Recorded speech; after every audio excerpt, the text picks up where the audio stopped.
The Scarlet Letter by Nathaniel Hawthorne. Chapter 16. A Forest Walk. Hester Prynne remained constant in her resolve to make known to Mr. Dimmesdale, at whatever risk of present pain or ulterior consequences, the true character of the man who had crept into his intimacy. For several days, however, she vainly sought an opportunity of addressing him in some of the meditative walks which she knew him to be in the habit of taking along the shores of the peninsula, or on the wooded hills of the neighboring country. There would have been no scandal indeed, nor peril to the holy whiteness of the clergyman's good fame, had she visited him in his own study, where many a penitent ere now had confessed sins, perhaps as deep a dye as the one betokened by the Scarlet Letter. But partly that she dreaded the secret or undisguised interference of old Roger Chillingworth, and partly that her conscious heart imparted suspicion where none could have been felt, and partly that both the minister and she would need the whole wide world to breathe in while they talked together. For all these reasons, Hester never thought of meeting him in any narrower privacy than beneath the open sky.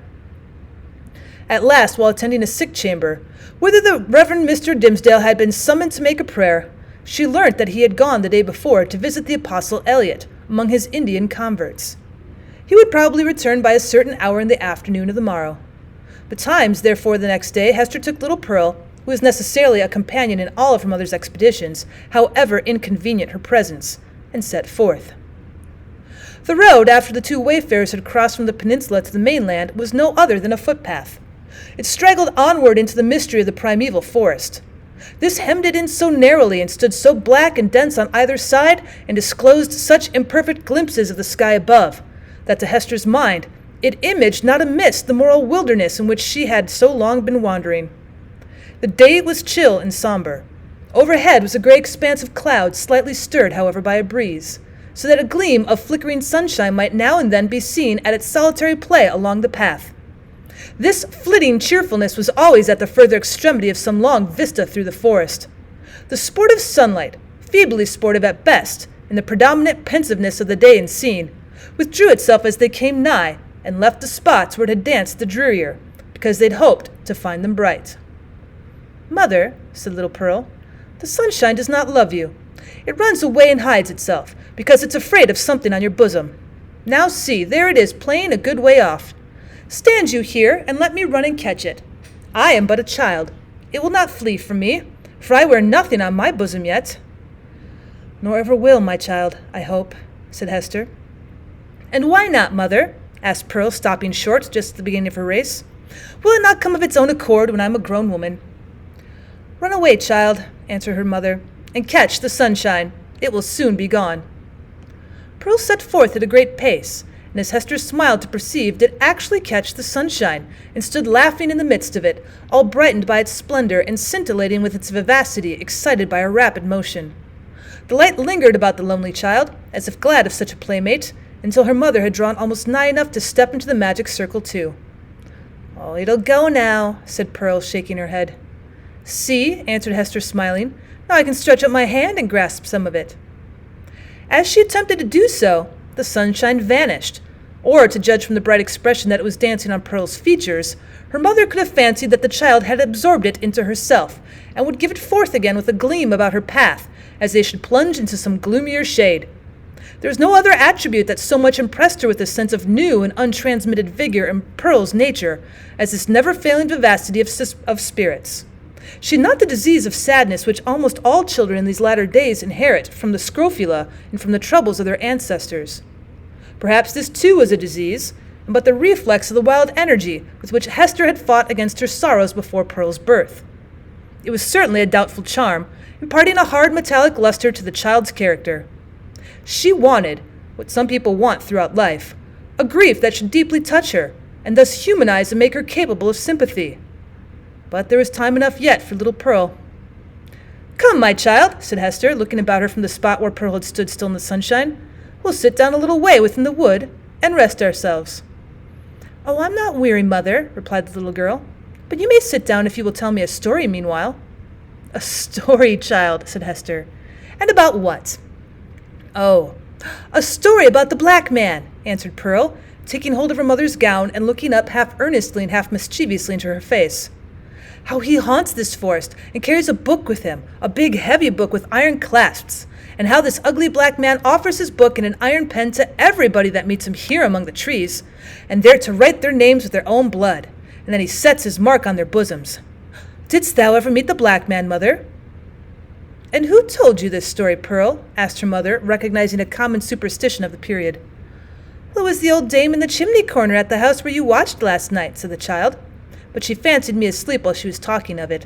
She said that 1,000 people had met him here, and had written in his book, and have his mark on them. And that ugly-tempered lady, old Mistress Hibbins, was one. And mother, the old dame said that this scarlet letter was the black man's mark on thee, and that it glows like a red flame when thou meetest him at midnight here in the dark wood.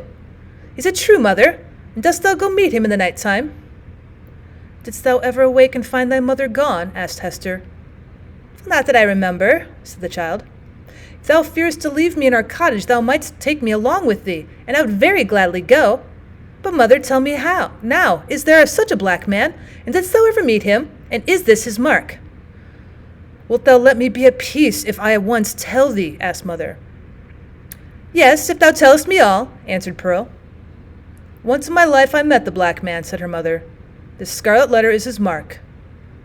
Thus conversing, they entered sufficiently deep into the wood to secure themselves from the observation of any casual passenger along the forest track.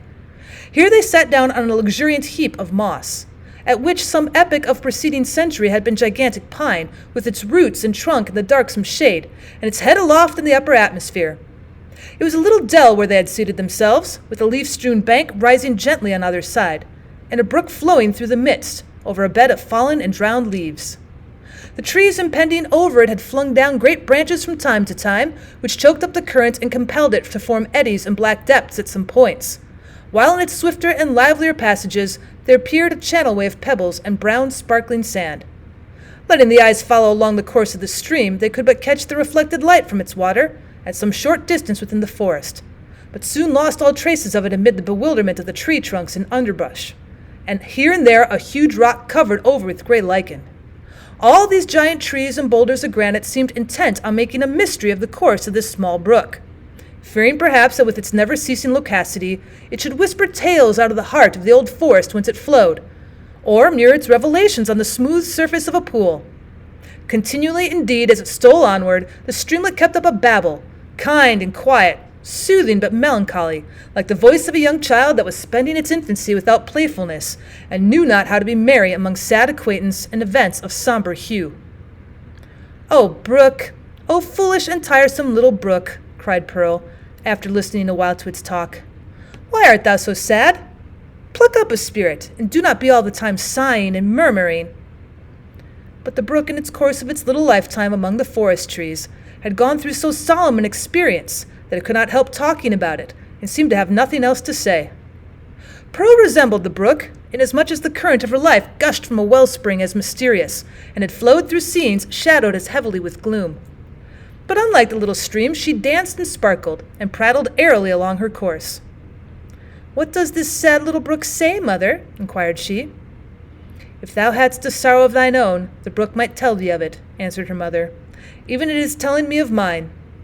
But now, Pearl, I hear a footstep along the path, and the noise of one putting aside the branches. I would have thee betake thyself to play, and leave me to speak with him that comes yonder." "Is it the black man?" asked Pearl. "Wilt thou go and play, child?" repeated her mother. "But do not stray far into the wood, and take heed that thou come at my first call." "Well, yes, mother," answered Pearl. "But if it be the black man, wilt thou not let me stay a moment and look at him with his big book under his arm?" "Go, silly child," said her mother impatiently. "It is no black man. Thou canst see him now through the trees. It's the minister." "And so it is," said the child. "And mother, he has his hand over his heart. Is it because when the minister wrote his name in the book, the black man set his mark in that place? But why does he not wear it outside his bosom as thou dost, mother?" "Go now, child, and thou shalt tease me as thou wilt another time," cried Hester Prynne. "But do not stray far. Keep where thou canst hear the babble of the brook." The child went singing away, following up the current of the brook, and striving to mingle a more lightsome cadence with its melancholy voice. But the little stream would not be comforted, and still kept telling its unintelligible secret of some very mournful mystery that had happened, or making a prophetic lamentation about something that was yet to happen, within the verge of the dismal forest, So Pearl, who had enough shadow in her own little life, chose to break off all acquaintance with this repining brook. She set herself, therefore, to gathering violets and wood anemones, and some scarlet columbines that she found growing in the crevice of a high rock. When her elf-child had departed, Hester Prynne made her a step or two towards the track that led through the forest, but still remained under the deep shadow of the trees.